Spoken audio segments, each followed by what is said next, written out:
इन बेईमानों के सामने झुकिए मत, इन झूठों के सामने रुकिए मत।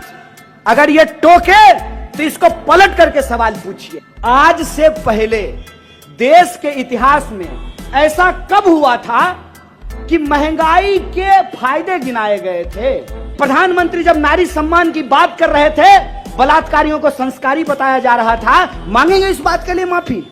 अभी तो गडकरी जी सबसे ताजा ताजा अग्निवीर बने हैं। नहीं, अभी बहुत लोगों को बनना है। इससे पहले आडवाणी जी बन गए, उसके बाद रविशंकर प्रसाद बन गए, अभी बहुत लोगों को अग्निवीर बनना है। दो ही लोग रहेंगे, चाचा और भतीजा। चाचा हवाई जहाज से वास्को डी गामा की तरह पूरा दुनिया का चक्कर लगाएंगे और भतीजा जो है गुगली फेंकेगा आईपीएल में। और चाचा फिर मंच पे जाकर के भाषण देंगे कि परिवारवाद देश की सबसे बड़ी समस्या है। अमित शाह जब बोलता है कि परिवारवाद देश की सबसे बड़ी समस्या है, तो मेरे मन में आता है कि जय शाह को वो रेलवे प्लेटफॉर्म से उठा करके लाया है, उसी का बेटा है ना? कोई शक है? जय शाह किसका बेटा है? अमित शाह का ना? तो बीसीसीआई सेक्रेटरी परीक्षा दे करके बना है? कंपटीशन दिया था क्या? एसएससी का एग्जाम, यूपीएससी लिखा था? कैसे बन गया? वो परिवारवाद नहीं है, बेईमानी, नकली चाणक्य। हम बिहार से हैं, असली चाणक्य वहां पैदा हुए थे। देखे बिहार में क्या हुआ? देखे महाराष्ट्र का बदला नितिन साहब हम लोग एकदम भिजा के ले लिए। चाणक्य वो परिवारवाद नहीं है। अनुराग ठाकुर यूपीएससी किया था, उसका बाप नेता नहीं है। और ये जो कर्नाटक का मुख्यमंत्री है, उसका बाप नेता नहीं था। अब पीयूष गोयल, उसका बाप नेता नहीं था। बेईमानी। राजनाथ सिंह का बेटा एमएलए नहीं है। तो भाजपा का परिवारवाद नहीं है। और कांग्रेस के दो प्रधानमंत्री ने अपनी जान दे दी, तो आप हमको परिवारवादी बोल रहे हैं? दो प्रधानमंत्री ने अपनी जान गंवाई है इस देश के लिए, उसको आप परिवारवाद बोल रहे हैं। और अपने बेटा को बीसीसीआई का सेक्रेटरी बना रहे हैं। यह परिवारवाद नहीं है, यह बेईमानी है। मैं कांग्रेस के एक एक कार्यकर्ताओं को कहता हूं, इन बेईमानों के सामने झुकिए मत, इन झूठों के सामने रुकिए मत। अगर ये टोके तो इसको पलट करके सवाल पूछिए। सवाल पूछिए इस बात का। जब हम दंगा की बात करते हैं तो ये हमको 84 याद दिलाते हैं। देश के प्रधानमंत्री डॉक्टर मनमोहन सिंह 84 में जो हुआ, उसके लिए देश की संसद में खड़ा होकर के देश के सिखों से माफी मांगा। है हिम्मत? मांगेंगे नरेंद्र मोदी 2002 के लिए देश के मुसलमानों से माफी? ये सवाल मैं पूछना चाहता हूं। अगर हमसे कोई गलती हुई है तो ये देश हमारा है। इस देश से हम हाथ जोड़ करके माफी मांगने के लिए तैयार हैं। मांगेंगे माफी कि प्रधानमंत्री जब नारी सम्मान की बात कर रहे थे, बलात्कारियों को संस्कारी बताया जा रहा था, मांगेंगे इस बात के लिए माफी। मांगेंगे इस बात के लिए माफी कि आज एक एक चीज पे भाजपा पूरी तरीके से एक्सपोज हो चुकी है। एक एक चीज पे। अरे आप हमको हरा दिए साहब। 15 साल से नागपुर में हम नहीं हैं। पूछिए अपने नागपुर के बासिंदों से कि बन गई सड़क, हो गया सारे समस्या का समाधान, हो गए आपके सारे तकलीफ दूर। आपने कांग्रेस को अपने दिल से दूर किया। याद रखिएगा, अपना अपना होता है, अपना अपना होता है। कांग्रेस इस देश की पार्टी नहीं है, इस देश का इतिहास है, वर्तमान है, भविष्य है। इस बात को याद रखिएगा। क्योंकि इस देश में जो हमको जिम्मेवारी दी है, उस जिम्मेवारी को निभाते हुए हमने कुछ सही किया, कुछ गलत किया, इस बात को हम स्वीकार करते हैं।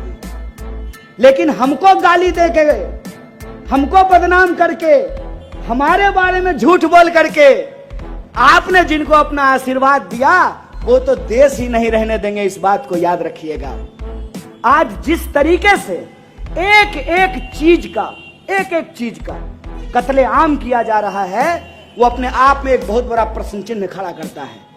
मीडिया के लोग यहां बैठे हुए हैं, सवाल पूछते थे ना मनमोहन सिंह से? नहीं पूछते थे। हवाई जहाज में बैठ करके प्रेस कॉन्फ्रेंस करते थे। सवाल आप हवाई जहाज में बैठ करके प्रधानमंत्री से पूछते थे, जो मन होता था वो करते थे। जब इंदिरा जी ने आपातकाल लगाया था तो पत्रकारों ने उसके विरोध में संपादकीय पेज को खाली छोड़ दिया था। है हिम्मत आज? पूछिएगा सवाल पूछिएगा ना तो आपके भी दफ्तर पर ईडी का रेड होगा, इस बात को याद रखिएगा। सवाल पूछिएगा ना तो आपका भी फोटो मूरी आपका लगा देगा और देह किसी और का लगा देगा।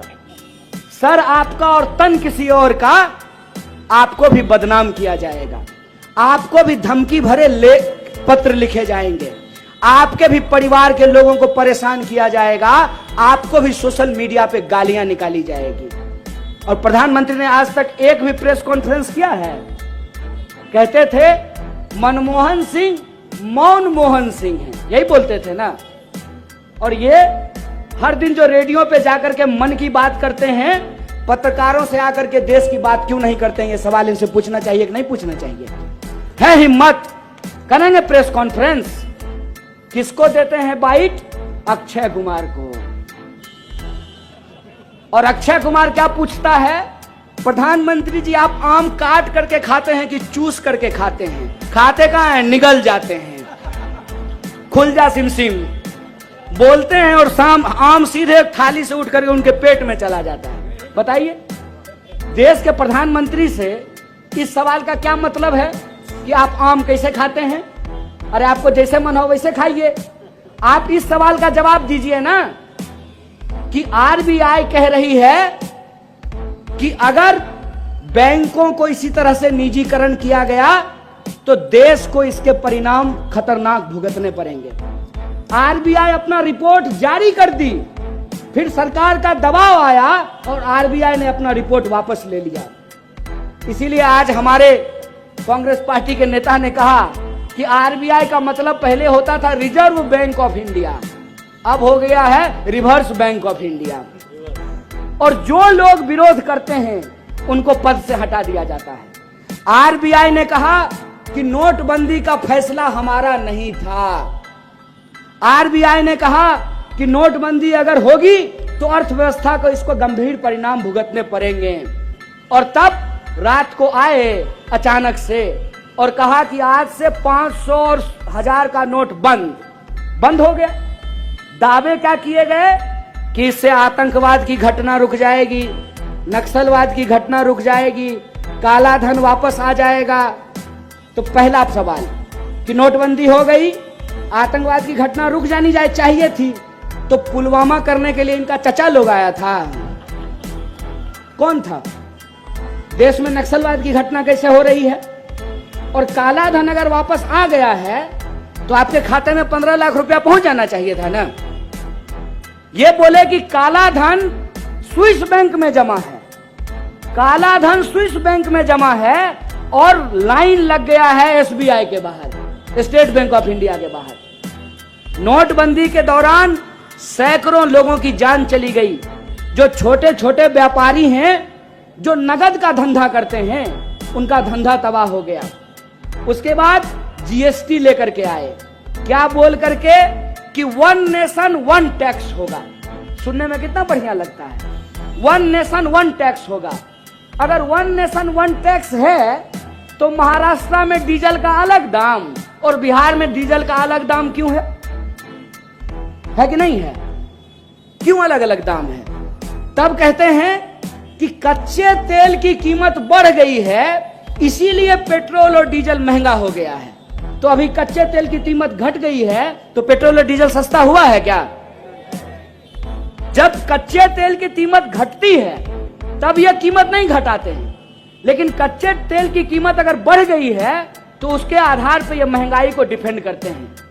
एक भाजपा का समर्थक महंगाई को ऐसे डिफेंड कर रहा था, हमने कहा कि रे भाई तुम अपना वाला चश्मा हमको दे दो, तुम्हारा चश्मा लगा देते हैं तो हमको महंगाई भी अच्छा लगने लगेगा। आज से पहले देश के इतिहास में ऐसा कब हुआ था कि महंगाई के फायदे गिनाए गए थे? ऐसा हुआ था क्या? जब रुपए ऐतिहासिक तौर पर डॉलर के मुकाबले